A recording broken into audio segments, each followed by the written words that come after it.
السلام علیکم ویورز۔ اللہ جانتا ہے کہ تمہارا خاموش دل کیا چاہتا ہے۔ تم اپنی دعاؤں تک میں جس کو نہیں مانگ رہے وہ بھی اللہ جانتا ہے۔ وہ تمہارے سینے میں چھپے ہر درد کو محسوس کرتا ہے۔ وہ تمہاری ہر سرگوشی کو سن رہا ہے۔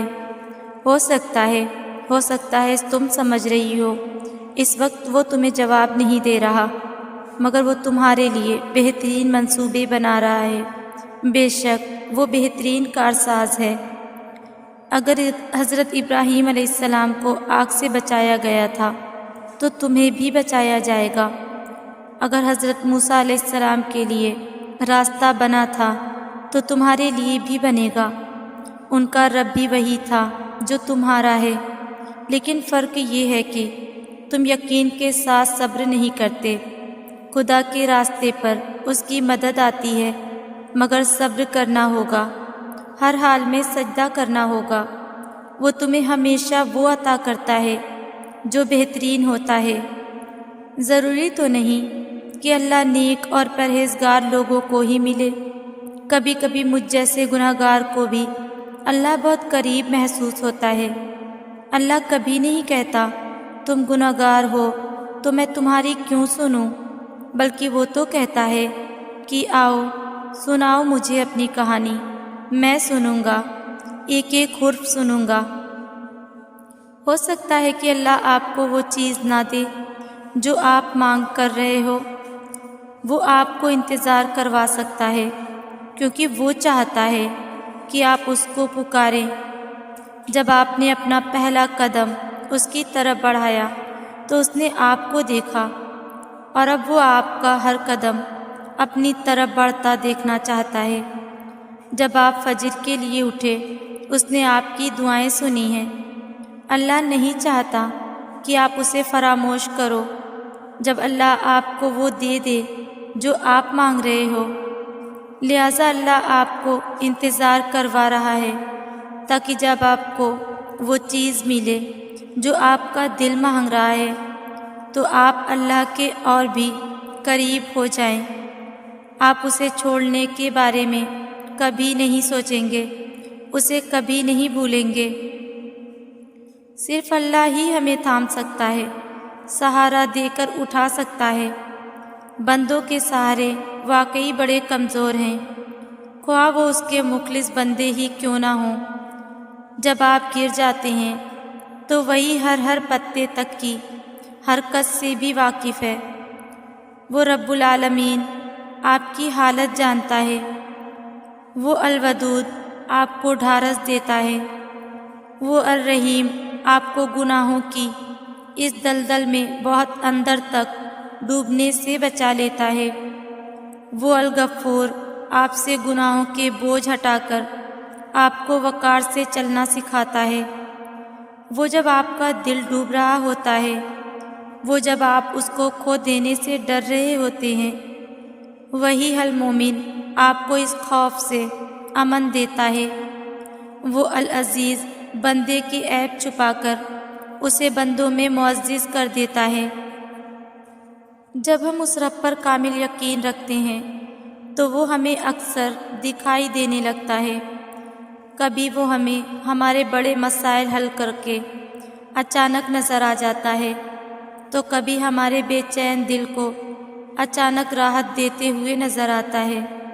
اس رب پر کامل یقین ہمیں دل کا وہ نور عطا کرتا ہے کہ ہمیں ہر لمحہ وہ رب اپنے آس پاس موجود لگنے لگتا ہے۔ جب ہم اس پر یقین پختہ کرتے ہیں تو وہ ہمیں بہت سی چیزوں میں اپنا عکس دکھاتا ہے۔ امید ایک ایسی چیز ہے جو انسان کو اس وقت حوصلہ دیتی ہے جب وہ ہر چیز سے ہار چکا ہوتا ہے، جب وہ زندگی کے ان حالات میں ہوتا ہے کہ اسے لگتا ہے اب سب ختم ہو چکا ہے، اب زندگی میں کچھ بچا ہی نہیں، نہ جینے کی کوئی وجہ ہے اور نہ ہی کوئی مقصد۔ لیکن اس وقت بھی انسان کو جو چیز حوصلہ دیتی ہے وہ ہے امید۔ ایسے حالات میں کچھ لمحوں کے لیے انسان کو خیال آتا ہے کہ اللہ چاہے تو اب بھی سب کچھ بدل سکتا ہے، اب بھی سب بہتر ہو سکتا ہے۔ کیا پتہ جو تم مانگ رہے ہو وہ تمہیں اس نے عطا کرنا ہی ہو، مگر اس سے پہلے وہ تم سے بہت بڑے بڑے کام لینا چاہتا ہو سکتا ہے وہ تمہیں پہلے اپنے بہت قریب کرنا چاہتا ہو، تاکہ جب تم اپنی خواہش پا بھی لو تو اس رب کائنات کو بھول نہ جاؤ۔ ہو سکتا ہے وہ تمہیں تمہاری خواہش تب نصیب کرے جب تمہیں اس کی سب سے زیادہ ضرورت ہو سکتا ہے نا کہ وہ تمہیں تمہاری خواہش کے ساتھ اور بھی بہت کچھ عطا کرنا چاہتا ہو۔ تو اس آزمائش کی گھڑی میں اس مالک پر بھروسہ رکھو، وہ تمہارے حصے کی خوشیاں تمہیں ضرور نصیب کرے گا۔ یاد رکھو وہ ساری کھلی اور ساری پوشیدہ چیزوں کا جاننے والا ہے۔ تو جب کوئی معاملہ تم اللہ پاک کے حوالے کر دیتے ہو تو اس کا انجام اللہ پاک کا حکم آنے تک ملتوی کر دیا کرو۔ بس بے خوف ہو جاؤ اور ان باتوں میں بے پرواہ ہو جاؤ جن کا علم اللہ پاک کے سوا کسی کو نہیں۔ کب تک اللہ پاک کے فیصلوں سے منہ موڑ کر بھاگتے رہو گے جس کا اختتام تمہارے بس میں ہی نہیں، اس کو تم زور زبردستی سے بھی بدل نہیں سکتے۔ اللہ پاک کو چھوڑ دو گے تو کوئی چیز ہاتھ نہیں آئے گی۔ جہاں اتنا صبر کیا ہے وہاں تھوڑا اور سہی، پھر دیکھو جو اب تک تمہارے نصیب کا حصہ نہیں تھا وہ بھی تم تک پہنچا دیا جائے گا۔ غم نہ کرو، اللہ پاک تمہارے ساتھ ہے۔ اللہ کی محبت اتنی خاص ہے کہ اگر انسان جائے نماز پر صرف سر جھکا کر بیٹھا رہے، کچھ نہ بولے، تب بھی وہ رب کچھ لمحوں بعد ایسا سکون بندے کے دل پر نازل کرتا ہے کہ لگتا ہے جیسے اس رب نے پریشان دل کو یہ سمجھا دیا ہو کہ میرے بندے نا امید مت ہو، میں ہوں نا، سب ٹھیک کر دوں گا۔ رب سے جڑنے کے سفر میں پل پل کی آزمائشیں ہیں، پل پل کی رکاوٹیں ہیں۔ اگر اس دنیا میں جینا اتنا آسان ہوتا تو پھر وہ اللہ اسے آزمائشوں کی جگہ کیوں کہتا؟ زندگی تو نام ہی آزمائشوں اور مشکلات کا ہے۔ اس رب کو نیک لوگوں کی طلب نہیں، اس نے تو بس یہ جہاں ہم جیسے گناہ گاروں کے لیے بنایا ہے تاکہ جب ہم ٹوٹے بکھرے اس کی بارگاہ میں جائیں تو وہ اپنی شفقت بھری رحمت سے ہمیں ڈھانپ لے۔ یقین جانو اس گناہ گار سے اچھا کوئی نہیں جو گناہ کے بعد نادم ہو کر اپنے رب کے سامنے سربا سجود ہو جاتا ہے۔ اعمال پر نیتیں اکثر سبقت لے جاتی ہیں اور یہی علم بھی نہیں ہوتا کہ کبھی گناہ گار شخص اپنے رب کا پسندیدہ ترین ہو جاتا ہے۔ دعا ہر چیز کے بارے میں لازمی کیا کریں جن کو لے کر آپ پریشان ہیں۔ دعا وہ واحد ٹول ہے جو ہر چیز کا رخ موڑ دیتی ہے۔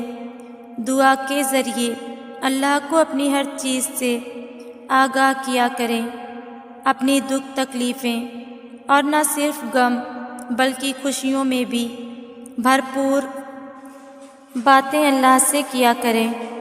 اس سے بہتر کوئی دوست، مددگار اور ساتھی نہیں۔ دعا ہے کہ ہم سب کا خاتمہ ایمان پر ہو، آمین۔ جب اللہ کو اپنے کسی بندے کا مانگنا پسند آ جاتا ہے تو وہ ہر روز اسے اپنے در پر بلاتا ہے۔ اس کا رونا سن کر بھی وہ مسکراتا ہے کیونکہ وہ جانتا ہے کہ تم اس پر یقین رکھتے ہو، اس کی محبت پر بہت مان ہے تمہیں، اسی لیے تو اس کے حضور دامن پھیلا کر روتے ہو۔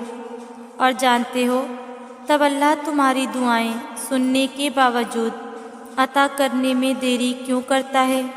کیونکہ وہ چاہتا ہے کہ تمہیں کچھ دیر اور خود کو مناتا ہوا دیکھ سکے۔ قبولیت کی تو وہ پہلے ہی ٹھان چکا ہوتا ہے، بس تمہیں سننے کے لیے وقت بڑھا دیتا ہے۔